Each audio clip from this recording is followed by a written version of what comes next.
इस वीडियो में हम लोग डिस्कस करने वाले हैं कि क्रेडिट कार्ड के एक्सपेंडिचर पर क्या आपको इनकम टैक्स नोटिस मिल सकता है। तो जी हाँ, आपको मिल सकता है। लाइव केस दिखाने वाला हूँ किस टाइप का नोटिस आपको देखने को मिलता है।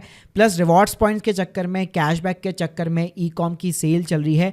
तो भाई क्रेडिट कार्ड को क्या आप कैसे भी यूज़ कर सकते हो, इनकम टैक्स के अंदर इसके क्या प्रोविज़न है, कैसे आईटी डिपार्टमेंट आपका क्रेडिट कार्ड को ट्रैक करता है, कैसे नोटिस भेज सकता है, उस पर रिप्लाई कैसे करना है, कितनी पेनल्टी लगती है, तो ये सारी जानकारी देने वाला हूँ इस वीडियो के अंदर। तो प्लीज़ पूरा वीडियो जरूर देखिएगा। स्टार्ट करने से पहले बताना चाहूँगा, अगर आप एक प्रोफेशनल टैक्स एक्सपर्ट के थ्रू कंसल्टेंसी लेना चाहते हो अपने क्रेडिट कार्ड के रिलेटेड कोई भी ट्रांजेक्शन के ऊपर, या फिर आईटीआर फाइलिंग करानी है, लिंक दे दूंगा डिस्क्रिप्शन बॉक्स में, जहां पे आप हमसे डायरेक्टली कांटेक्ट कर सकते हैं। भाई सबसे पहले हम लोग बात करते हैं कि गवर्नमेंट आपके क्रेडिट कार्ड की पेमेंट्स को यहाँ पे ट्रैक कैसे करता है। तो देखिए, वैसे तो हर एक ट्रांजेक्शन को आपको ट्रैक कर सकता है गवर्नमेंट, लेकिन यहाँ पे कुछ मेथड्स हैं जैसे कि AIS हो गया, जिसके थ्रू आप खुद भी चेकआउट कर सकते हो। तो देखिए, यहाँ पे गवर्नमेंट के इनकम टैक्स के अंदर कुछ SFT रूल्स होते हैं, जिसके अकॉर्डिंग अगर आप पूरे साल भर के अंदर क्रेडिट कार्ड की 10 लाख रुपए से ज़्यादा का क्रेडिट कार्ड का बिल पेमेंट करते हैं, चाहे टुकड़ों में करें, एक साथ करें, कैसे भी करें, पूरे साल भर के अंदर ये लिमिट काउंट होती है। तो इस लिमिट को अगर आप क्रॉस करते तो आपका जो भी बैंक होगा जिसने क्रेडिट कार्ड इशू कर रखा है, वो प्रॉपर एक SFT बना के इनकम टैक्स डिपार्टमेंट को भेज देता है। और यही चीज़ अगर आप कैश के अंदर यहाँ पे बिल का पेमेंट करते हैं क्रेडिट कार्ड का, तो 1 लाख या उससे ज़्यादा का अमाउंट अगर आप पे करते हैं, तो उस केस में SFT बना के भेज देता है। तो देखिए, चेक करने के लिए सिंपली आप अपने इनकम टैक्स पोर्टल के अंदर यहाँ पे लॉगिन कर सकते हैं अपने पैन कार्ड के साथ में। अगर अकाउंट नहीं है तो अकाउंट एक बार बना लीजिए, और आपको जाना है सिंपली AIS के अंदर। तो AIS में भाई यहाँ पे आप देख सकते हैं, यहाँ पे आपको एक मिसलेनियस पेमेंट करके एक सेक्शन दिखाई देगा, जिसके अंदर आपको अपने क्रेडिट कार्ड के यहाँ पे ट्रांजेक्शन मिलने वाली है। तो यहाँ पे स्क्रीन के सामने आप देख सकते हैं payments made in respect of the credit card. तो यहाँ पे 11 लाख की पेमेंट हुई है, यानी 10 लाख की लिमिट को ये क्रॉस कर चुकी है, इसलिए यहाँ पे आपको SFT के अंदर ये चीज दिखाई दे रही है। अब बात करते हैं क्या इनकम टैक्स डिपार्टमेंट इसके रिगार्डिंग क्या आपको नोटिस वगैरह, कभी कुछ अलर्ट्स वगैरह भेज सकता है। तो जी हाँ, बिल्कुल भेजता भी है।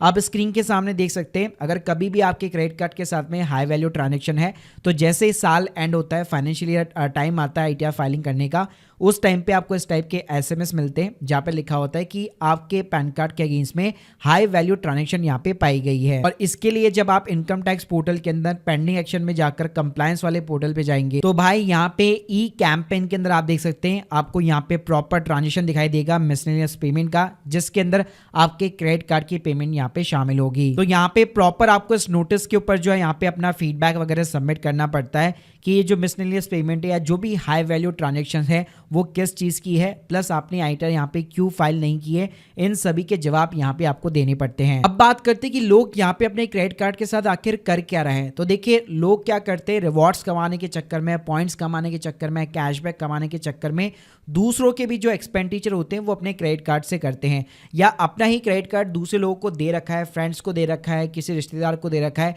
और उनके खर्चे भी वो इसी क्रेडिट कार्ड से किए जा रहे हैं।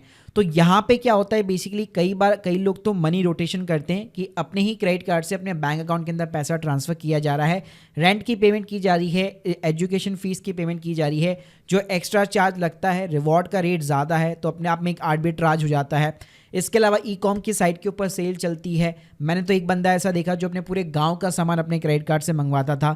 तो भाई ऐसी चीज़ें यहाँ पे लोग जो है अपने क्रेडिट कार्ड के साथ में कर रहे हैं। अब भाई इससे इनकम टैक्स डिपार्टमेंट को क्या दिक्कत होती है, केस नंबर 1 लेना चाहूँगा। मान लो आप अपने क्रेडिट कार्ड से 15, 20, 50 लाख के ट्रांजेक्शन कर रहे हो, लेकिन जिंदगी में कभी भी इनकम टैक्स रिटर्न यहाँ पे आपने फाइल नहीं की, तो डेफिनेटली आपको ई कैंपेन का भाई हाई वैल्यू ट्रांजेक्शन का नोटिस मिलने वाला है। तैयार रहिएगा, और प्रॉपर इसके ऊपर आपको एक फीडबैक और अपनी आईटीआर भी यहाँ पे सबमिट करनी पड़ेगी। एक केस ऐसा हो सकता है कि आप आईटीआर तो फाइल करते हैं, मान लीजिए आपने नील की आईटीआर फाइल करते हैं 2.5 लाख रुपए की, 3 लाख की, 5 लाख की, 7 लाख की, 10 लाख की, लेकिन आपके जो क्रेडिट कार्ड की भाई बिल की पेमेंट है वो है 50 लाख रुपए, 70 लाख रुपए की। तो उस केस में भाई डिसेपरेटिव हो जाती है कि आपकी इनकम तो कम है और आपके एक्सपेंसेस ज़्यादा है, तो इसका भी जस्टिफिकेशन जो है आपको डिपार्टमेंट को बाकायदा देना पड़ता है कि ये इतने सारे एक्सपेंसेस कैसे हो रहे हैं, जबकि आपकी इनकम तो बहुत कम है इनकम टैक्स रिटर्न के अंदर। अब बात करते हैं, अगर आपके साथ में ऐसी कोई सिचुएशन हैपन होती है, आपको अगर इस टाइप का कोई नोटिस मिलता है, तो आपके पास में क्या क्या ऑप्शन है। तो जैसे मैंने अभी आपको केस बताया, जैसे उनको मिला था तो उनका हम लोगों ने अपडेटेड आईटीआर यहाँ पे फाइल किया था। तो यहाँ पे जो है अगर आप पहले आपको चेक करना है क्या आपकी इनकम जो है इनकम टैक्स रिटर्न और क्रेडिट कार्ड के पेमेंट्स के बीच में ज़्यादा यहाँ पे डिफरेंस नहीं होना चाहिए। हाँ, थोड़ा बहुत चल सकता है कि मान लो इस साल गलती से मैंने 12 लाख की पेमेंट कर दी है क्रेडिट कार्ड के थ्रू, लेकिन भाई मेरी इनकम भी आईटीआर जो मैं भरता हूँ कम से कम 9 से 10 लाख की आईटीआर जाती है, तो एक लॉजिक बनता है। लेकिन काफ़ी ज़्यादा अगर डिफरेंस है या आईटीआर आप फाइल ही नहीं करते तो उस केस में भाई आपके पास में ऑप्शन रहता है, आप पिछले 3 सालों की income tax return updated ITR यहाँ पे फाइल कर सकते हैं। पेनल्टी और इंटरेस्ट तो देखो देना पड़ेगा गवर्नमेंट को, नो डाउट, जब आप आईटीआर फाइल करोगे।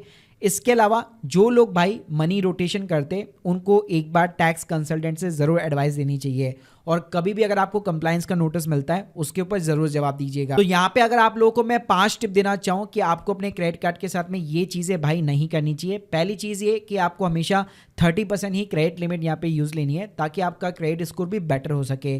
क्रेडिट कार्ड का बिल हमेशा टाइम पे कीजिए, और क्रेडिट कार्ड को केवल रिवॉर्ड्स और कैशबैक के लिए यूज़ मत कीजिए। साथ में आप दूसरे लोगों के जो हाई वैल्यू ट्रांजेक्शन होते हैं उसको पेमेंट मत कीजिए। और भाई मनी रोटेशन अगर आप कर भी रहे हैं, लेट सपोज अगर आप सोच रहे हैं कि यार ये तो 10 लाख की लिमिट है ना, मैं तो 10 लाख के नीचे करूंगा, 5-6 कार्ड है मेरे पास, तो ध्यान रखेगा ये केस में भी भाई इनकम टैक्स डिपार्टमेंट आपको नोटिस बाकायदा भेज सकता है। अगर आप अपने क्रेडिट कार्ड से अपने बैंक के अंदर भी रोटेशन कर रहे हैं तो वो भी भाई टैक्स लॉ के अंदर अलाउ नहीं है, क्योंकि वो बार बार क्रेडिट एंट्रीज किस चीज़ की हो रही है उसका प्रॉपर जस्टिफिकेशन आपको देना पड़ेगा। कल को अगर नोटिस आता है तो ये सारे रिफॉर्ड्स जो है उसके साथ में आपकी पेनल्टी वगैरह सब मिला के मतलब एक ही बार में आपको अच्छा खासा फाइनेंशियल बर्डन मिल सकता है। तो बेटर ये क्रेडिट कार्ड को हमेशा जो है केयरफुली आपको यूज़ करना चाहिए। रिवॉर्ड्स के लिए आप यूज़ कर सकते हैं, लेकिन बस ये चीज़ मेन पर्पस आप ध्यान रखिए, जितनी आपकी इनकम है उतने ही आपके यहाँ पे ऑलमोस्ट एक्सपेंडिचर होने चाहिए। तो guys hope you like this video, please subscribe our channel. अगर आप लोग के कोई भी डाउट्स है कमेंट बॉक्स के अंदर जरूर बताइए, और अगर आपको भी इस टाइप का कोई क्रेडिट कार्ड का नोटिस मिला है या आप भी कोई मनी रोटेशन या ऐसी चीज़ें करते हैं तो कमेंट बॉक्स के अंदर आप मुझे बता सकते हैं। और अगर आप हमसे कंसल्ट करना चाहते हैं, link in the description box. Thank you guys, thank you very much.